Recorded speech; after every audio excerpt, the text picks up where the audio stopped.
So hello everyone. Today भाई हम आज डॉम के बारे में पढ़ेंगे और एक्चुअली डॉम होता क्या है।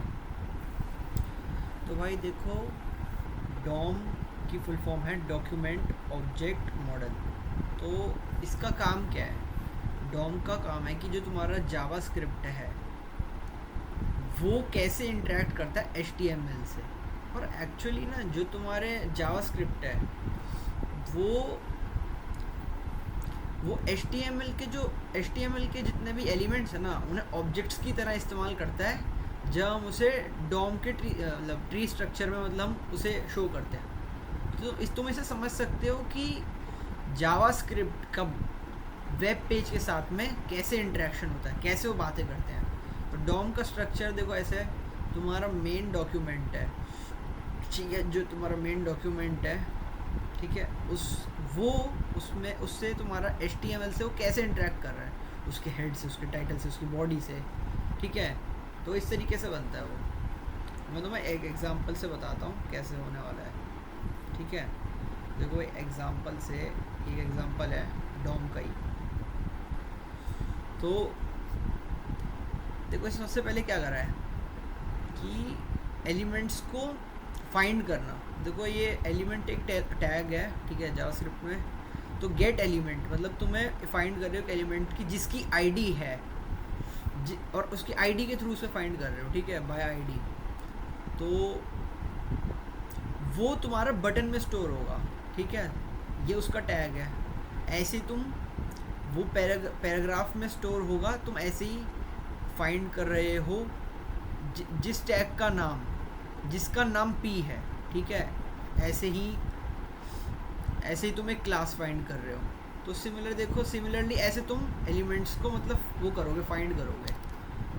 और अगर तुम्हें इसी मतलब जो ऊपर जो ट्री है भाई, देखो मेन इसका पर्पस क्या है ना, जो तुम्हारे एलिमेंट्स हैं, जब तुम्हारा जावास्क्रिप्ट से HTML मतलब ये होता है, क्या बोलते हैं, इंटरेक्ट करता है, तो तुम इसमें चेंजेस बहुत आराम से कर सकते हो अपने HTML एलिमेंट्स में।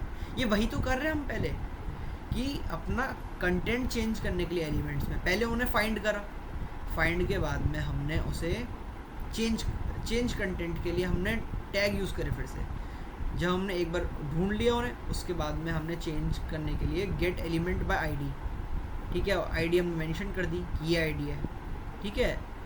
इनर HTML, जब तुम .inner.html यूज़ करते हो ना, तो तुम्हारा जो अंदर का कंटेंट होगा, जिस आईडी से तुमने फेच करा है डेमो वाली, ठीक है, जिस आईडी में वो मतलब लाई करता होगा, उसका कंटेंट चेंज हो जाएगा और न्यू कंटेंट से रिप्लेस हो जाएगा तुम्हारा।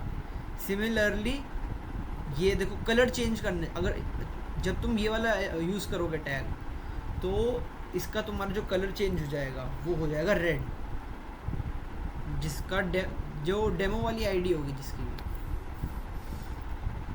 ऐसे ही सिमिलरली इवेंट लिसनर्स, भाई इवेंट लिसनर का क्या मतलब है, तुमने देखा होगा कि बहुत सारे फंक्शंस होते हैं, माउस क्लिक होता है, ठीक है।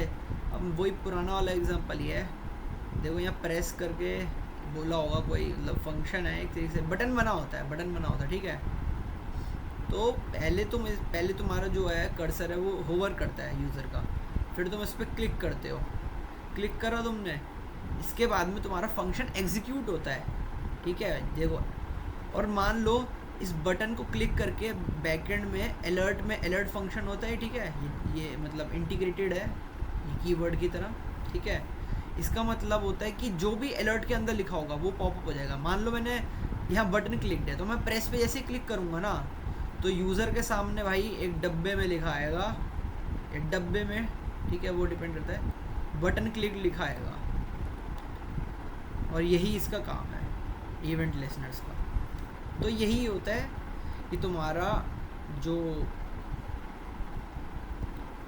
जावास्क्रिप्ट है वो HTML के साथ में कैसे इंटरेक्ट करता है, तुम उसमें चेंजेस क्या कर सकते हो और कैसे उससे बातें कर सकते हो एक तरीके से। ये उसकी वे है जावास्क्रिप्ट का HTML से इंटरेक्ट का। तो यही इसका है मतलब। Thank you for watching.